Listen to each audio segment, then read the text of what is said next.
Hello everyone, welcome back. So today's topic is complete flower, incomplete flower, or a bisexual flower, and monosexual or a unisexual flower. So we'll discuss this topic today. So you all can see that I have this bright pink lily in my hands. This is a rain lily, okay? All right, and this is an example of a complete flower. Now why I'm calling it as a complete flower, I will just tell you.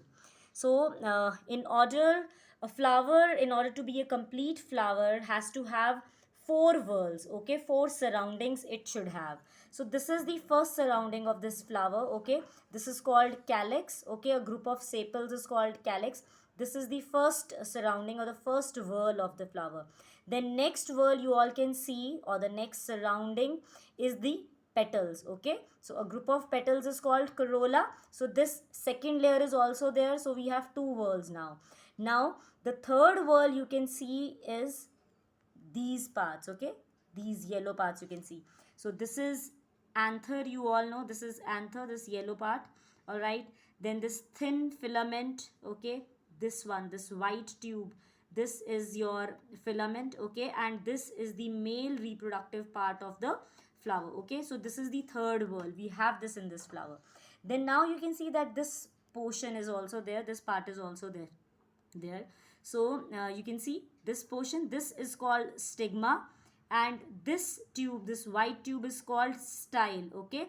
And below the stigma and style, when you go below it, you have the ovary. All right, if I just cut it open like this, right, so we will have ovary also inside, okay. I've already discussed all these things with you people in my last video also, okay. See here, this style is going right like this, okay, and we are able to see the ovary here. So this bottom portion, just trying to unearth everything for you people. So this portion will be your ovary, okay.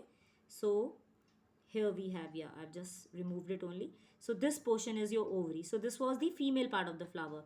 So when a flower has all the four whorls, okay, all the four circles, all the four parts, then that flower is a complete flower, okay. So we can see there are some ants also in the flower. Okay, all right. So this was the example. This rain lily was the example of a complete flower because it has got all the four whorls in it, all the four surroundings in it. Okay. Now, just giving you the some more examples. This is your white hibiscus flower. This is also one example of a complete flower. I have already shown this flower, this jarul flower. This is also a complete flower, okay. Then rose, a very popular example, a very popular flower, is also an example of a complete flower, okay. All right.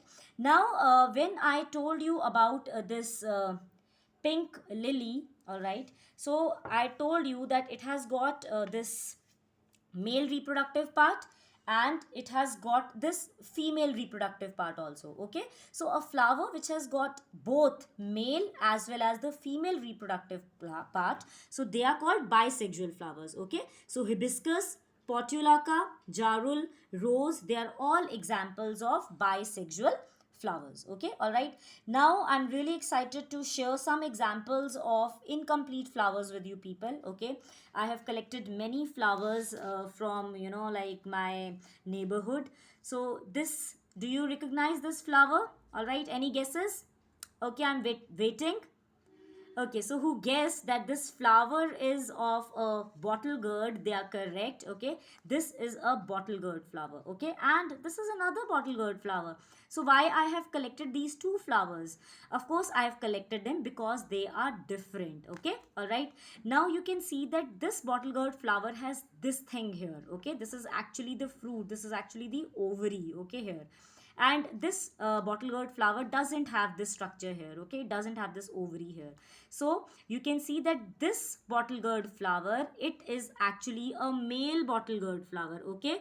It has got only the male reproductive part here, okay. This is the male reproductive part, okay. All right, we don't have any, female reproductive part here, okay. All right, so that is why this is a unisexual flower, okay. All right, it has got only male reproductive part here, okay. All right, Then when I talked about this flower, okay, all right, this is a little different from the one I showed you earlier. You all can, easily compare. This is actually what the top portion of your the female reproductive part, that is called stigma. Okay, so this is actually the female bottle gourd flower. Okay, so any flower of bottle gourd will have only one sex in it, either a male or a female. All right, so this is a your female bottle gourd flower. So any flower which has got only one sex in it, so that is called a monosexual or a unisexual flower. So now I was also discussing the examples of incomplete flowers with you. So we just discussed that the lily had all the four whorls, but this bottle gourd flower, it doesn't have got all the four whorls, isn't it? We have this sepal here. Okay, we have this first whorl, that is your calyx or sepals. Then you have the petals, but where is the male reproductive part? We don't have that third whorl here, so directly we came to the fourth whorl here, isn't it? So that is why one whorl is missing in it. So any flower which has got one whorl or two whorls missing in it, that is an example of an incomplete flower. Okay, all right, so let's take some more examples to understand things better. This is your bitter gourd flower. You all can see a lovely bitter gourd flower, and you can see a small tiny bitter gourd also coming out of it.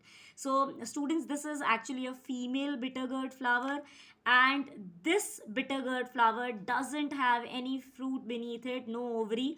So that is why this is a male bitter gourd flower. So both are examples of incomplete flowers also and monosexual flowers also. All right, now another one. See here, lovely, isn't it?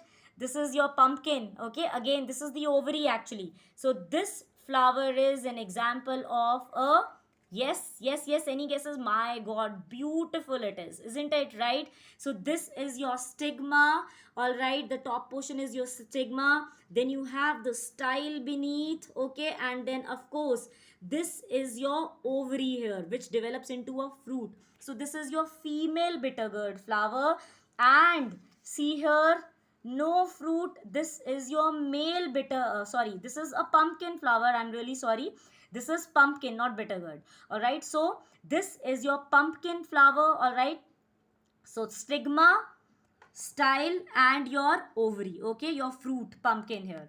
Then you have your, yes, this again is your pumpkin flower only. I'm going to unearth it and see how different it is, isn't it? Just see here, beautiful. So this is the male reproductive part. Okay, all right, this is anther here, and the below portion underneath it is your filament. Okay, all right, so this flower again didn't have all the four whorls, so this is again an incomplete flower or an example of a unisexual flower. Okay, then I have this flower also. This can you guess what is this flower? This is actually the flower of a corn plant, maize plant, मक्की के plant का ये flower है. All right, and this is the male flower. Okay, this is not the female flower. Again, we just have one sex in it, so incomplete flower as well as example of monosexual flower. All right, so corn is also an example of a monosexual or an incomplete flower. One more example we'll take, and that is a papaya flower. Again, a beautiful papaya flower. This is its stigma. This is the ovary here. So this is a female papaya flower. Okay, and when I cut this ovary open, it looks like this. See here. All right, you can see the tiny seeds in it. Okay, these are its ovules. Okay, we discussed in the last video also that this ovary, they have tiny ovules in it, so they develop, they become into seeds only. And this thing, don't you think it is looking like a tiny papaya only? Because the ovary only develops into a fruit. All right, so I hope you all have understood with some, like vibrant, beautiful, so many examples, that like what is a complete flower, what is an incomplete flower, what is a bisexual flower, and what is a monosexual or unisexual flower. So I hope you all will also explore your surroundings, and now you will also dissect some flowers to understand whether a flower is monosexual or bisexual. So happy learning. I really hope and wish you all have had an exceptional learning experience.